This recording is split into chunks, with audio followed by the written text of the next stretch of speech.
नमस्कार साथियों, मैं हूं आपकी प्राची अधिकारी।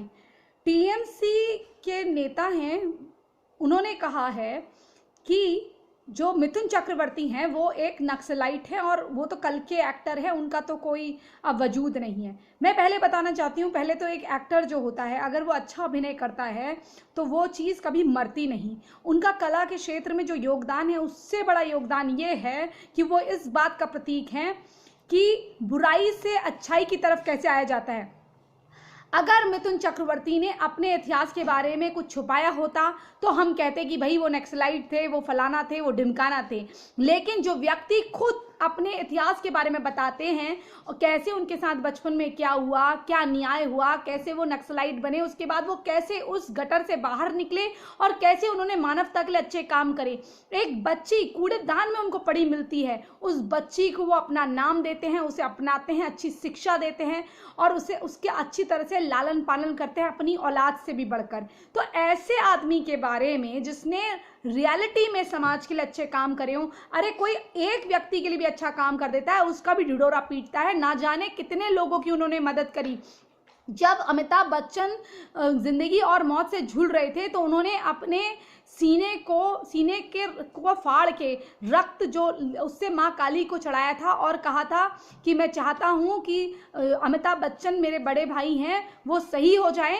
इस तरीके का फिल्म इंडस्ट्री में जो प्रेम नहीं दिखता था वो उन्होंने दिखाया, क्योंकि वो फिल्म इंडस्ट्री में होते हुए भी एक मानवता के प्रतीक थे। ये नहीं है कि आज वो भारतीय जनता पार्टी में आ गए हैं या वो सनातन के या फिर कम्युनिटी की बात कर रहे हैं। उन्होंने हमेशा हर वर्ग, हर समाज, हर धर्म के आदमी की उन्होंने मदद करी है और ये बात कोलकाता के लोग अच्छी तरह से जानते हैं। और उन्हें केवल कलकत्ता से सीमित कर देना कि वो सिर्फ कोलकाता के बेटे हैं, ये गलत है। एक भारतीय जिस जगह पे भी पैदा हो वो उस समूचे भारत का बेटा होता है। हमने तो नहीं कहा कि ममता बनर्जी केवल बंगाल की बेटी हैं, वो पूरे भारत की बेटी हैं, लेकिन वो भारत की बेटी जैसा तो काम करें। वो अगर हिरण्यकश्यप की बहन जैसा या रावण की बहन सुपर्णखा जैसा काम करेंगी तो उनको भारत की बेटी कौन मानेगा। अगर भारत की बेटी या बेटा कहलाना है तो भारत का बेटा या बेटी बनने के लिए उसको उसके इतिहास को ऐसा अमर बनाना होता है कि कल को उसके वर्तमान को या उसके प्रेजेंट को इतना अच्छा बनाना होता है कि आने वाले पास्ट में जो ये बीत जाए उसमें लोग आपकी तारीफ करें, या आपके नाम के साथ जब उस भूमि को जोड़ा जाए तो लोग उसमें गौरव की अनुभूति करें कि रविन्द्रनाथ टैगोर भारत के प्रतीक हैं। कहाँ के हैं? कलकत्ता के हैं। कहाँ के हैं? बंगाल के। लेकिन है कहाँ के? भारत का गौरवशाली इतिहास में आज उनका नाम दर्ज है। तो इसी प्रकार से अगर आप भारत के किसी भी चीज को गौरवशाली बनाते हैं तो आपका इतिहास के सुनहरे पन्नों में नाम दर्ज हो जाता है। मैं ये नहीं कह रही हूँ कि उन्होंने कोई स्वतंत्रता की लड़ाई लड़ दी है मिथुन चक्रवर्ती ने, लेकिन जो आज के कलयुग में वो समाज के लिए कार्य कर सकते थे कि उनके घर से कोई भी गरीब खाली नहीं लौटता था। उनके होटलों में उन्होंने हमेशा उन लोगों को काम दिया जो नीडी थे, पुअर थे। तो ऐसे आदमी ने जिसने सच में काम करा, जिसने अपने बेटे तक को खुद लॉन्च नहीं करा, तो ऐसा आदमी उसके बारे में आप बुराई कर रहे हैं, उसके बारे में आप बुराई कर रहे हैं, तो इस प्रकार की हरकतें अच्छी बात नहीं है। अपनी जो पार्टी है उसकी जो संस्कृति है उसको बचा के रखिए। मतलब हिंदुओं के, आप कहते हैं कि महिलाएं आपके वहाँ सुरक्षित हैं। हाँ, महिलाओं के केस दर्ज नहीं होते, सीधे बलात्कार होता है और घर फूंक दिए जाते हैं। वोट नहीं दोगे तो घर फूंक दिए जाएंगे, बहुत सुरक्षित हैं। सीधे ऊपर का टिकट काट दिया जाता है, पार्टी में टिकट मिले ना मिले लेकिन ऊपर का टिकट जरूर कट जाता है। इतने हिंदू सुरक्षित हैं, इतने लोग सुरक्षित हैं। मतलब आपने तो मुसलमानों तक को नहीं छोड़ा। वहां पर एक मुसलमान भारतीय जनता पार्टी में आ गया था तो उसको भी मार मार के पीट के उसकी भी हालत वो कर दी थी, खराब कर दी थी। तो आप तो जिनके वोट बैंक से राजनीति चलाते हैं उनके ही सगे नहीं है। आप हिंदुओं की तो बात छोड़ दीजिए, हिंदुओं के तो आपने एक ही काम करना है, उनकी बेटियों के साथ बलात्कार करो, सीधे उठा के ले जाओ, केस दर्ज होता नहीं है। पुलिस, नड्डा, जब भारतीय जनता पार्टी के जो प्रभारी हैं नड्डा जी, मतलब जो अध्यक्ष, पार्टी अध्यक्ष, वो गए थे वहां पर नड्डा जी, तो नड्डा जी की गाड़ी में पत्थर फेंकने वाली पुलिस थी। पुलिस से पत्थर फेंकवाते हैं ये लोग और कई लोग बिना वर्दी के आ जाते हैं और वो पुलिस के पत्थर फेंकवा देते हैं। हिम्मत तो देखो, वहां का एक आईएएस ऑफिसर या आईपीएस ऑफिसर प्रधानमंत्री का जो हेलीकॉप्टर है उसको रोकने का प्रयास करता है। ये इस तरह के लोग हैं दोस्तों कि आप इन पे कभी विश्वास नहीं कर सकते। ये ना विश्वास के पात्र हैं, ना ये देश को चलाने लायक हैं। ये सिर्फ अराजकता के माहौल देश में कायम करना चाहते हैं। और ममता बनर्जी कहती है माँ मिट्टी मानुष, ना आप माँ की हैं। माँ 70 साल की माँ को तो आपने, बुजुर्ग माँ को पीट पीट के मारा, ये आपकी पार्टी का कल्चर है। फिर आप कहते हैं मानुष, मानुष के तो घर फूंक देती हैं, आप किस मानुष की हैं?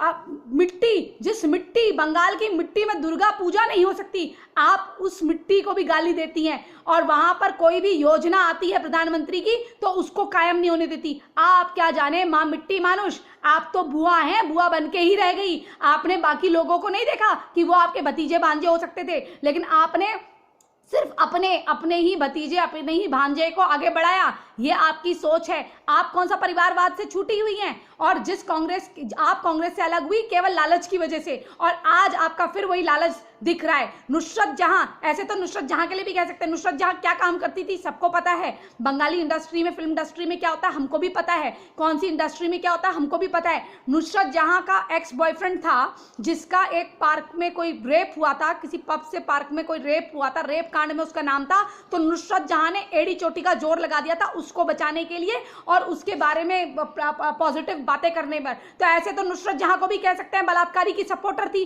तो आप अपने बारे में सिलेक्टिव हो जाते हैं और दूसरे के बारे में दूसरे को नाम रखते हैं। तो जरा होश में आइए और जरा धरातल की बातें करिए। इस तरह की फालतू बातें करना ये आपको शोभा नहीं देता। वो बंगाल टाइगर ही नहीं, मिथुन चक्रवर्ती, उन्होंने जो समाज के लिए कार्य करे हैं, वो जिन लोगों के लिए कार्य करें वो अच्छी तरह से जानते हैं। और फिल्म इंडस्ट्री में कितने लोगों की उन्होंने मदद करी है और बाहर समाज पे कितनी अच्छी तरह से मदद करी है। हाँ, वो ढिढोरा नहीं पीटते कि एक किसी को कंबल दे रहे हो तो सबको बता बता के करें। कुछ लोग जो है ना अपने सामर्थ्य के अनुसार, जितना वो पैसा कमाते हैं उसके अनुसार कार्य करते रहते हैं। इसलिए मिथुन दा को आज भी लोग वहाँ प्यार करते हैं। वो उनको ये मत कहिए कि पुराने एक्टर हैं, ऐसे तो फिर पुराने डायरेक्टर्स गुरुदत्त वगैरह को भी लोग भूल जाएंगे। कुछ लोग ऐसे होते हैं जिनको फिल्म इंडस्ट्री हमेशा याद रखती है, और मिथुन वो हैं कला के क्षेत्र में। चाहे वो उन्होंने डिस्को डांस लाए हो, चलिए मैं इस चीज़ों को इसलिए हाईलाइट नहीं करती हूँ क्योंकि डांस लाना, ये लाना,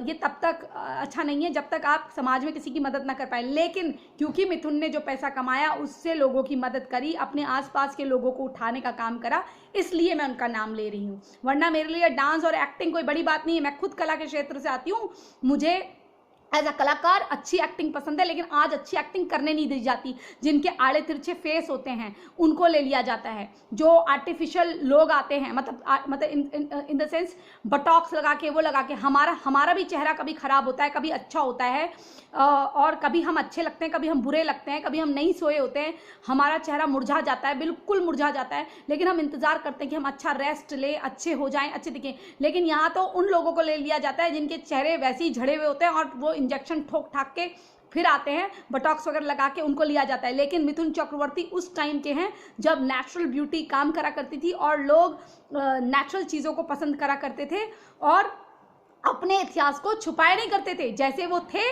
वैसे बताया करते थे। और अब एक तरफ से ये नक्सली कह रहे हैं, फिर दूसरी तरफ से कह रहे हैं नक्सली होना बुरा नहीं है। हाँ, बुरा नहीं है, क्योंकि आप अर्बन नक्सली लोगों का सपोर्ट करने वाले आप लोग हैं।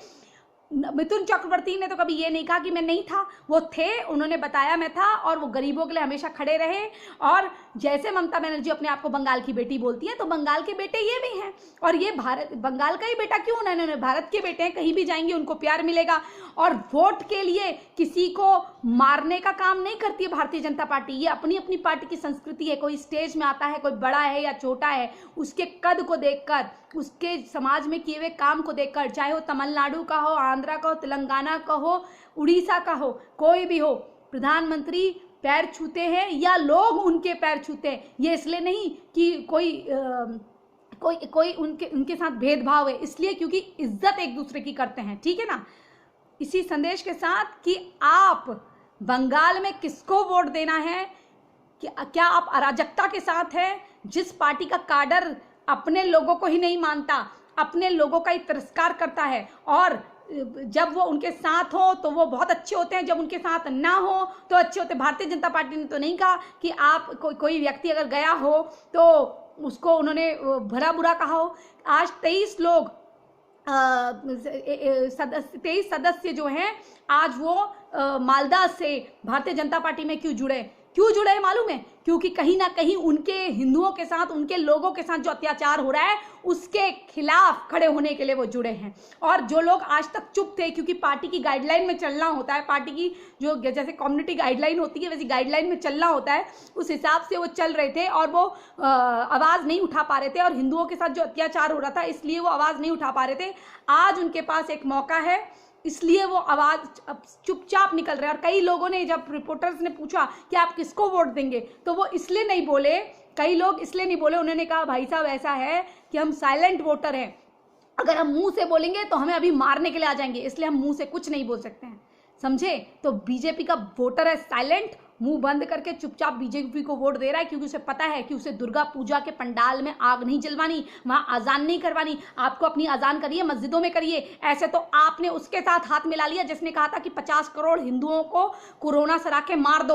और ये लोग कहेंगे अरे हमारे फिर मुसलमानों को बदनाम कर रही हो। भैया जब तुम कहते हो खुल के और मस्जिदों से लाउड स्पीकर से बोलते हो कि जो ये काफिर है इनको आप ये कर दो, 50 करोड़ हिंदू किसी तरह से मर जाएं ताकि हमारी हुकूमत आ जाए, जिस तरह की मानसिकता के लोगों के साथ आप स्टेज शेयर करते हैं और गठबंधन करते हैं, तो फिर आप तो फिर सुपड़खा के बापों के बीच में ये इलेक्शन लड़वा रहे हैं।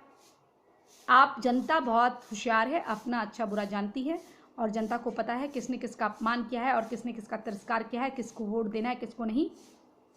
अब फैसला आपके हाथों में है। आने वाले निकटतम चुनाव जो हैं उसमें आपको किसको जिताना है। क्या आप कीचड़ में कमल खिलाना पसंद नहीं करेंगे? मेरा वोट भारतीय जनता पार्टी के साथ, तो आपका किसके साथ? और दूसरी चीज़, जब तक हमारे पास कोई दूसरा विकल्प नहीं है, कम से कम भारतीय जनता पार्टी पे विश्वास रखिए कि धीरे धीरे, एकदम से वो सही नहीं कर सकती, क्योंकि कभी कभी मैं भी अविश्वास करती हूँ, लेकिन मैं ये देखती हूँ कि कितना मुश्किल होता है ऐसे माहौल में कार्य करना जहाँ 70 सालों से खजाने लूटे गए हों और एक समुदाय विशेष को विशेष अधिकार देकर बहुसंख्यकों के सारे अधिकार मारे हों। भारतीय जनता पार्टी किसी की अपीजमेंट में नहीं, सबको एक साथ लेने पे काम करती है और हमें विश्वास रखना होगा कि धीरे धीरे देश का माहौल सही होगा और जो अराजकता फैलाएंगे उनका धीरे धीरे इलाज इंटरनेशनल पटल से होगा, वैश्विक पटल से होगा, जो मैं देख रही हूँ। अब देख लीजिए कितनी कंट्रियों ने कितनी चीज़ें बैन करनी शुरू कर दी हैं, ये उसी का नतीजा है। जय जय हिंद, जय जय भारत, वंदे मातरम।